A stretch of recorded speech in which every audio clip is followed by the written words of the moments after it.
Pesach has many unique mitzvahs. Everyone knows about the matzah and the maror. There's also an additional mitzvah, which is quite a bit of the theme of the Leil HaSeder, is the mitzvah of Sipur Yetzias Mitzrayim, which is retelling the story of our ancestors' exile, enslavement, and ultimate exodus from Egypt.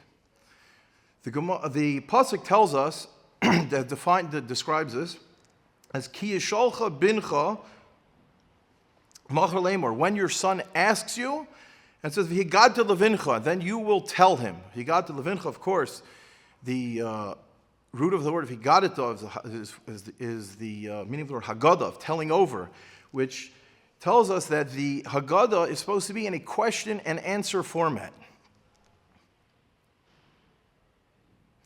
And due to the fact that it's in a question-answer format, there are special actions that we do throughout the Seder in order to encourage these questions. So if you kisholcha bincha, when your son asks, I'm sure everyone knows the famous questions, they're supposed to ask questions. What questions should they ask? These obviously are referring to the Manishtana, the 4 questions, which the answer is, Avodim hayinu l'Pharaoh b'Mitzrayim, that our ancestors were slaves to Pharaoh in Egypt, and Hashem took us out with all the tremendous miracles. Now, although there are 4 questions, really all 4 are essentially one real question. And that question is, why is this night different than all other nights? And we answer explaining the whole Exodus, the 10 plagues, all the miracles at the splitting of the sea. And that essentially is the Haggadah, the question and answer format. So although we all know the 4 questions of why this night we eat matzah and other nights we eat chametz, and it's about dipping the maror, they're actually, the Mishnah's 4 questions are slightly different. For example, there's no question about leaning, because in the Mishnaic period, that was common for people, thousands of years ago, it was common for people to lean. They would sit on their couches or however they eat, the little mini tables, and that is how they eat normally. Therefore, there's no question that would be different than every other night. Instead, there's a question about the types of meats that they would be eating. Also, there's another slight difference, is in the question about dipping. We ask in our Haggadah, although the Gemara later qualifies this as well, is that we say that B'chol heilos ein anu matbilin afilu pamachas. We don't dip even once. On Seder night, Laila hazeh shtei pa'amim, twice. Obviously, what are the 2 dips that we know about? There's the Karpas, the vegetables in the mei melech in the salt water, and there's the maror, the bitter herbs in the charoses. The mixture of apples and wine, and is to symbolize the mortar and the bricks that our ancestors built in their work in Pison and Ramses and Mitzrayim. So the Mishnah, though, however, has a slightly different wording. Mishnah Daf Kuf Tes Zayin in Psachim says, "B'chol leilos anu chayivim litbol afilu pamachas alayil zeh shtei pamim." On regular nights, we only dip once. On this night, we're dipping twice. What does that mean? And the answer is because, as I said previously, in those days, in the Mishnaic period, people used to dip when that's how a symbol, some say it's a symbol of chayrus, of freedom, that is how people would generally eat. So the first dipping is the karpas in the salt water, and the second is the maror in the charoses. Both of these acts have tremendous symbolism. Karpas, many explain, stands for shishim, parech, samach, parech, referring to the hard labor that our ancestors were forced to do in their enslavement, the trials, the tribulations, the torture, the servitude. And how many people did it? We know 600,000 Jews went out from Egypt. So Shishim, 60 to the 10,000th is 600,000. So Samach Parach, that's one explanation. Another explanation is that Karpas is Pasim, backwards. We know that Yosef HaTzadik, if you remember the story from the end of Parshas of Sefer Bereshis, Yosef and his brothers, the 12 tribes, how they sold Yosef, they ripped up his special clothes, the technicolor coat that his father Yaakov gave him, and due to that, the jealousy, they ended up with everything, as they say, started the ball rolling on the Jews' enslavement to Egypt, and Yosef went stuck as a slave in Egypt, and then he ended up saving Paro's house, and all the Jews came down. That's a very well known from the end Parshios of Sefer Bereshis. So some say, so Karpas is symbolism of passing backwards. However, the maror, to charoses, the maror being bitter herbs, which is always plenty of bitter herbs when one's in enslavement, into charoses, it stands for the mortar from the bricklaying, the other symbolism as well. So these are different types of dipping that we do at the Seder night. And they have, as I said, they have tremendous symbolism. But the question is, but what is the point? Why are we doing these dipping? So Gemara in Kufyu Dalad Omid Beis asks the question, Trei Tibuli Lamali, why do I need these two dippings? In other words, why do we do these dippings on Leil Seder? Ki heichi de lahavi hekera litinoikos. The Gemara answers, in order there should be a heker titinoikos, for children. A heker for children? There should be something for children to do? So Rashi over here explains, Mishum tinoikos sheyesh ilu, in order that children should ask. Vavdina and Haker Tuvi, we do a lot of this during the Seder, a lot of different actions that should pique their curiosity in order they should ask the questions. They're saying, hey, there's something peculiar going on. This isn't our normal Suda. It's not our normal weekday meal. It's not our normal Shabbos Suda. What's going on here? They're children to ask, and essentially, Manishtana, Halayla Hazem, Mikol Halaylos. Why is this night different than every other night? Which gives us the impetus to answer, to explain the whole Haggadah, the whole trials and tribulations and the servitude and how Hashem took our ancestors out of Egypt. And so that is the key point over here, in order that the children should ask. So we're essentially doing strange things, or seemingly strange actions, at the Seder, or children say, hey, Tati, what are you doing? Why are you doing this differently? We don't normally do this. And they ask the 4 questions, and we answer them. Or you can ask them several times during the Seder.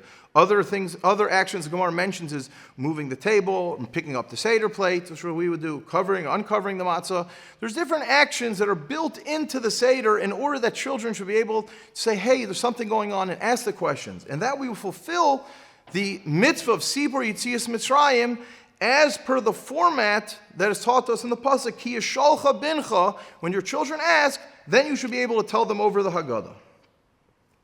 But now the question is, now that we know we're doing this dipping of karpas, vegetables into salt water, and that is done essentially for children to ask, what exactly is the action that we're discussing?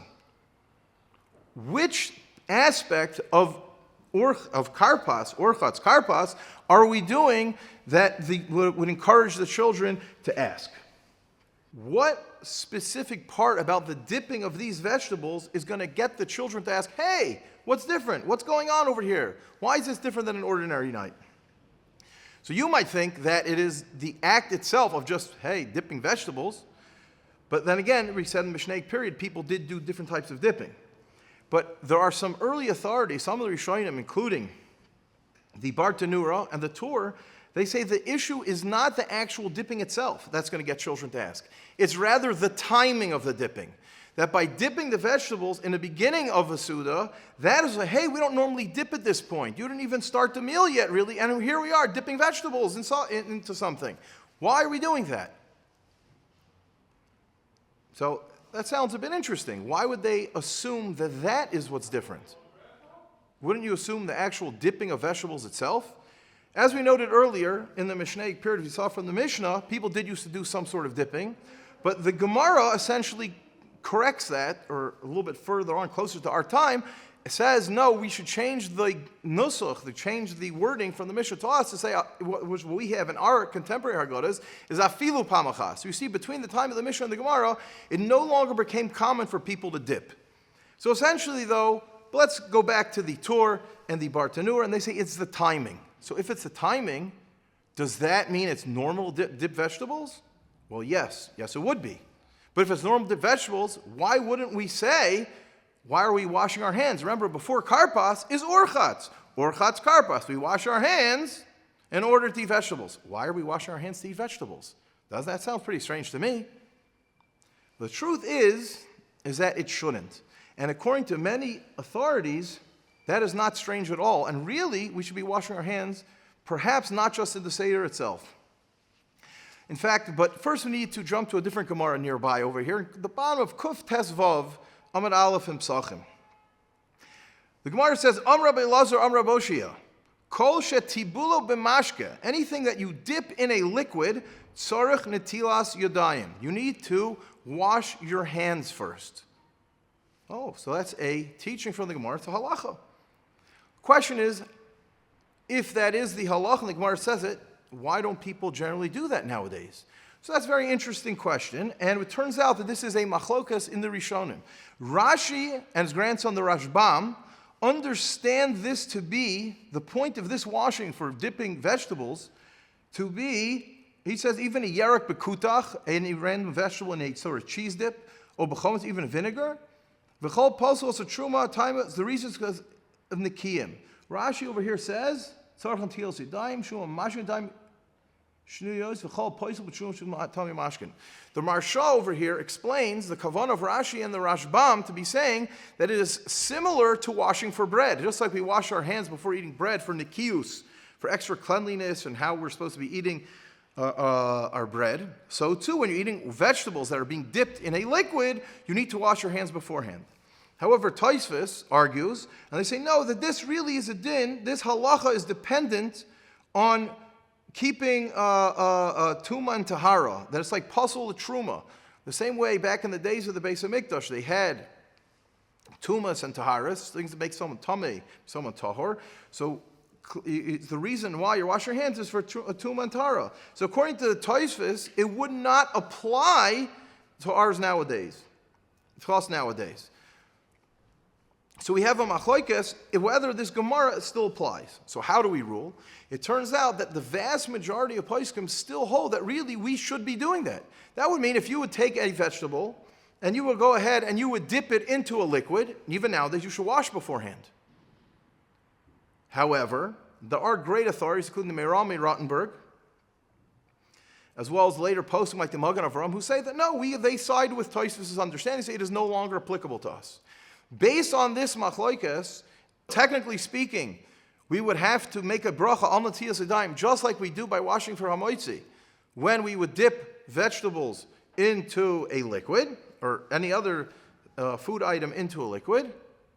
Even so, since we have this big machlokes, there's this big debate, therefore the halach will turn out to be, according to the majority on the consensus, is that you do not make a bracha based on this machlokes in Rashi and Tosfos and all the other authorities over the ages. We say safek brachos lahakol, when there's in doubt by halacha regarding brachos, we don't make the extra bracha. Therefore, even though during the year by a dover hatibulo b'mashke, you should wash your hands, even so we do not make a bracha. The Abu Draham, as well as the Tur, explain that this is the reason why we wash our hands by Urchatz. That Urchatz and Karpas, the reason is because of this halacha, that Dover Hatibulo B'mashke is chayav, we are obligated in washing our hands first. So many explain in the same way we would not wash our hands during the year when doing so, Safei Brachos Lahakol. That's why, according to the way it's brought down the most Haggadahs, and the way the most halachas, most authorities, understand to be that we do not make a bracha by Urchatz. However, there is a minority opinion of the Vilna Gaon and several others who says no, by a davar tibul b'mashke, we really should be machmer and we should make a bracha of al netilas yadayim.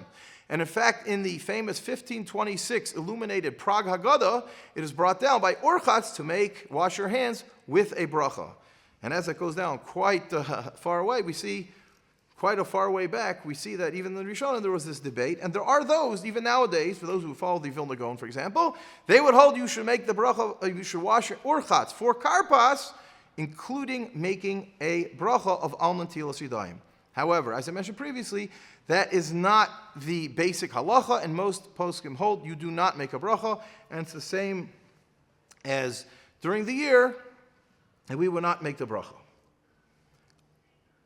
A second opinion, or second understanding of what Urchatz and Karpas is brought down by Rabbi Yaakov Reisher, the famed Chok Yaakov, among many others. Farm Hilchos Pesach, he argues. He says, if the Marami Rottenberg and later poskim already said we no longer do this, and already from the time of Tosfos, you see, it's not so simple. We would wash our hands for dipping vegetables. Then If so, how can that be something? Everyone does Haggadah, right? Everyone does a Seder night. We all do Urchatz and Karpas. If that's the case, how can it be a halacha that we don't generally do should be the reason we do it on Pesach? So he argues, and he says, no, the main point for Urchatz and Karpas is that itself is the different action that we're doing, the peculiar action that would pique the children's curiosity. Hey, what are you doing? Meaning we generally would not wash our hands when dipping vegetables. On Seder night, we do. And the kids say, hey, why you wash your hands just to dip vegetables? And that is actually, meaning, according to him, the Yechol Yaakov, the medium is the message. The very fact that you are dipping the vegetables and you're washing hands beforehand, that itself is showing them, hey, there's something peculiar going on here. And therefore they should ask the questions. That would encourage the children to ask, Ma nishtana halaylos amikol halaylos. A third understanding is brought down by the Levush. Now the Levush is Mordechai Yafo, a Talmud of the great Ramah in the late 1500s. And he would say, it says similar to the Chok Yaakov year-round. He says we don't make a bracha and we don't dip year-round, you wouldn't wash your hands. But he says, but Leil Pesach is something else. Leil Pesach has intrinsic kedusha, holiness, intrinsic spirituality. Therefore, even though during the year we may not do so, but on Pesach, on Leil Seder, Seder night, it's so holy. Most people wear a kittel. There's added kedusha. It's palpable in the air. It's Leil Shimurim, a night of watching, of when Hashem is especially close to us. So therefore, that we strive for the extra holiness, and we specifically only do it on Seder night, even though we would not do it the rest of the year. And that's how the Levush understands it. Perhaps a proof to this I just saw today is in the famous Sefer Vayagid Moshe, an old Sefer on Hilchos of the Seder, which was out of print for many years. The Sefer originally is around 100 years old, and a very famous Sefer. And just put it back in print.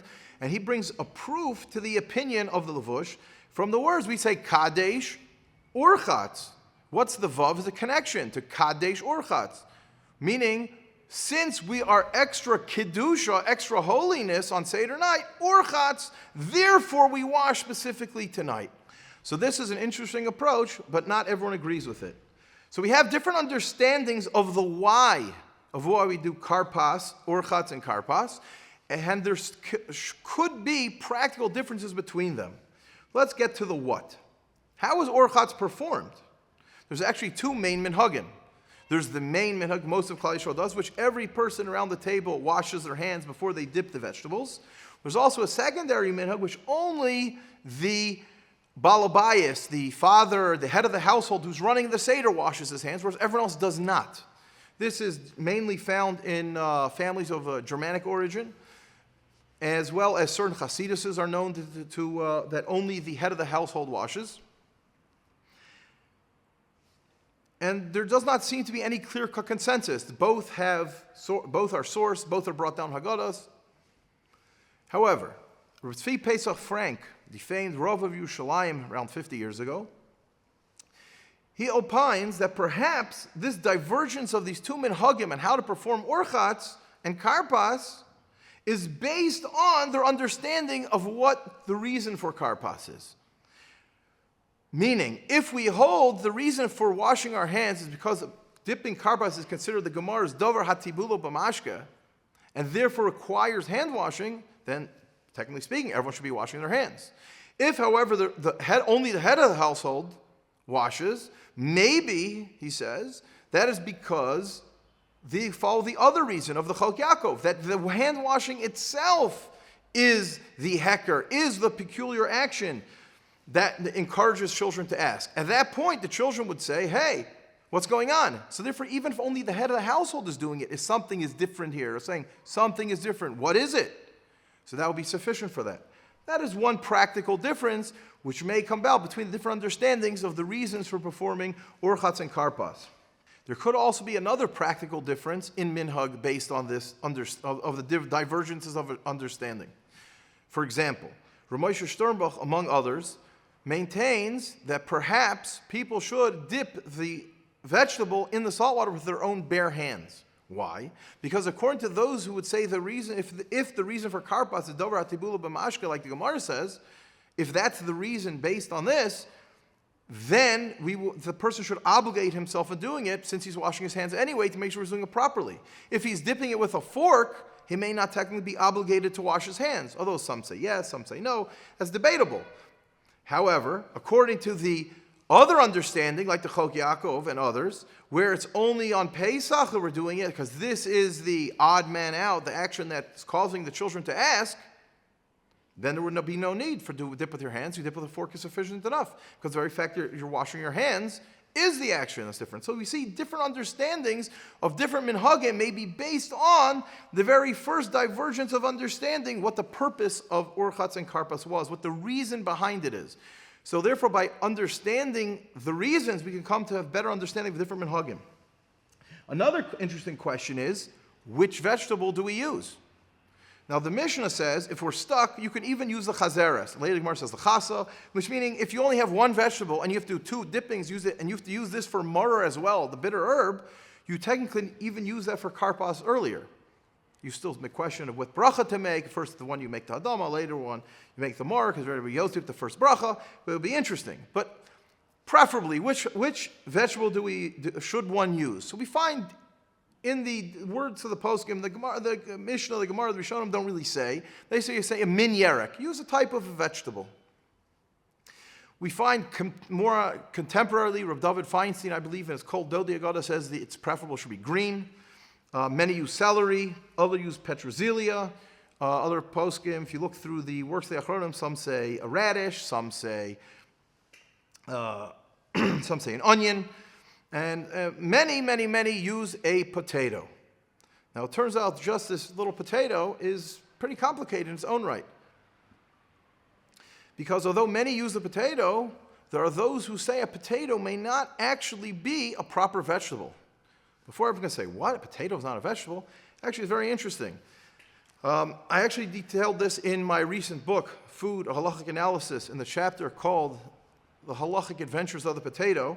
But there was a great posek, the Yismach Moshe, and he used to use a potato for dipping Urchatz. Then he heard of a certain other gadol, Naftali of Urchatz, who did not. That he said he wouldn't use a potato. He tried to find a reason behind it, and he looked up and he found that the Aruch was a contemporary of Rashi's, and lived in the early 1100s. It's a lexicon of sorts of bringing different Gemaras through, and sort of encyclopedia, and bringing different understandings of different words. Where do we find it? How do we find it? What usage? And when the Gemara in Brachas is discussing mushrooms, he translates it as a tartuffle. Tartuffle is an archaic word. Linguists would say nowadays the closest thing would be a truffle, which is a type of a fungus similar to a mushroom. They have these very fancy truffles that people go crazy for. They're worth a tremendous amount of money. They have special ways of digging them up, and they have dogs, and it's a whole story in itself. But he says he used the word tartuffle. So the Yismach Moshe never heard of the word tartuffle, so he says it's a printing mistake, and he meant kartuffle. Kartuffle is a Yiddish colloquial word for or erdapple, is for a potato. So he says it meant a potato. So he's telling you that the potato is really supposed to be a bracha of shahakol. And many poskim, not many, but there are those who make a shahakol on a potato. One of the Yismach Moshe's Talmidim was the famed Divrei Chaim of Sanz. And based on this, Sanzers, also Kamarna, I believe Babavers as well, different Hasidises, they do not use a potato for Karpas because it's supposed to be a min yerek, and they're of the opinion that it should be a shahakol. In fact, to this day, many of them make a shahakol on a potato due to this. There are other reasons as well. When the Gemara in Brachas discusses the 5 grains, wheat, barley, oats, spelt, and rye, there's a question in Gemara about rice. What bracha do you make on rice? It says since rice is satiating, the bracha should be a mezonos as well. Therefore, most authorities hold we should make a mezonos on rice. There are those who hold our rice may not be the same as theirs. There are that believe the Shulchan Aruch Harav would say that if you're faced with doubt, you should make a shahakol instead on it. But either way, if you're stuck with a bracha and you don't know what the correct bracha is, a shahakol will cover it. Therefore, they say maybe since it's unclear what a potato would be, and since it is satiating, perhaps it really should be a mazono. So you have mazonos, adama, therefore you should make a shahakol on it. So they would say make a shahakol on it. But either way, although that sounds a bit interesting for those who are not of the followers of these Hasidus, as well as there's a few problems with this. Number one, potatoes are rooted in the ground and they get their nourishment from the ground, as opposed to mushrooms and truffles, which they are nourished through the air, which is the reason why they are shahako. But a second reason is why this can't really be true, is the Aruch lived in the early 1100s. Potatoes were only first brought to the New World, to Europe, in the 1500s by Sir Francis Drake, the famous explorer who the Torah Yisrael says for his act of bringing potatoes to the European continent merited him becoming classified as a Chasidei Umos Ha'olam, because he saved millions from starvation based on just bringing the potato. The people had potato, which is easy to grow, and it is satiating, and many throughout Europe, when they are faced with starvation, the potato saved them. So the Tiferes Yisrael considers him a Chasidei, a Chassid Umos Ha'olam, which is a tremendous kavod. So for Sir Francis Drake. But that's 400 years after the Aruch wrote about a tartuffel. So for the kartuffel could have been unknown, he could not have possibly meant a kartuffel for a tartuffel. But come what may, whatever the reason is, Lemaisa, practically speaking, many people, or of these Chasiduses, will not use a potato for their karpas. Instead, they will only use a different kind of a vegetable. As we said, celery is pretty popular as well. And whichever vegetable they use, they should make sure that they're fulfilling the mitzvah in the proper way. I would like to just a brief recap of the main points, if I may, is that we know that the reason for Urchatz Karpas is that it should be a hecker for the children. This is a peculiar action that the children should ask questions about. We have a few different understandings of what the actual hecker is. Whether it's because of the Gemara's Dover Hatibulo B'mashke, that a vegetable that is dipped in liquid, it requires hand washing first, or if the actual act of hand washing is the peculiar action. And as we've seen, that based on these this divergence of understanding, this teaches us which possibly may answer up for the various different minhagim in Klal Yisrael on how we, all of Klal Yisrael, performs their Leil HaSeder. I would like to end with a brief thought from the famous Chida, who lived in the late 1700s, in his Simchas HaRegel commentary on the Haggadah. He points out, as we say, Urchatz has a vav. We mentioned this previously for the different understanding. Urchatz and you should wash. Of all the different simanim of Seder, Kadesh, Urchatz, Karpas, right? There's only one with a vav. Why is Urchatz the one with a vav? So the Chida writes, this is to teach us a hidden message. He says, we spoke earlier about Davar Tibul B'mashke, and there's a machlokas in the poskim whether or not we should be doing it nowadays, with many saying, even though we don't generally do it, it's a good idea to do so. So the Chida says that this is actually hidden inside the Haggadah. How? He says, why does Urchatz have the Vav? He says, we find similar to the bracha that Yitzchak Avinu gave Yaakov. He said, V'yitein lecha. The authorities asked, what Gemara asks, Chazal say, how can he start a bracha with V'yitein? And Hashem should give you. You can't start an and's a conjunction. How do you start a bracha with and? So, Chazal teach us, V'yitein is Yachzor, Yitain, Yachzor V'yitein. Hashem should give, and again give again, meaning there should be a continual cycle of giving. Hashem should continually give you brachas. So too, says the Chida, by us, there's a hidden message implied in the Haggadah.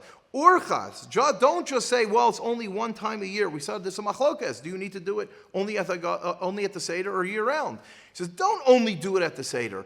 Urchatz, Kadesh, Urchatz, and wash. Don't just do it at the Seder, but Rachatz, Yachzer, V'rachatz. Don't just do it now, but you really, the Chida says that anytime you have a vegetable or any other food that you're going to dip into a liquid, you should also run to the sink and do it for a brief hand washing first, because that way at least you'll be able to makayim the Gemara's statement, the Gemara's teaching of telling us, Kol Shibu B'mashka Tzarech L'Ntilas Yadayim. The Chida himself concludes that don't think it's only for the vegetable at the Seder, but he says even if you dip a cake into coffee, which is interesting, right? In the 1700s, you see you had the cafe mafe, I guess, or maybe it's where Dunkin' Donuts comes from, one of the others, to take your cake and dunk it in the coffee. He says even that, for such a thing, you should also wash your hands first. Wish everyone to have a Chag Kosher V'Sameach, and thank you for joining us. Hi, this is Peretz Baruch Eichler, a proud alumnus of Ohr Somayach. Now, what you just watched is one of the many programs that Ohr Somayach provides, leaving its impact on hundreds of thousands, with so many more waiting to be reached. Ohr Somayach's central campus in Jerusalem has over 300 students presently learning there. And now you can be a vital part of spreading that bounty of knowledge worldwide by logging on to donate.ohr.edu. We can step up to the plate at this pivotal moment of Ohr Somayach's growth and bring the next generation of Jews home.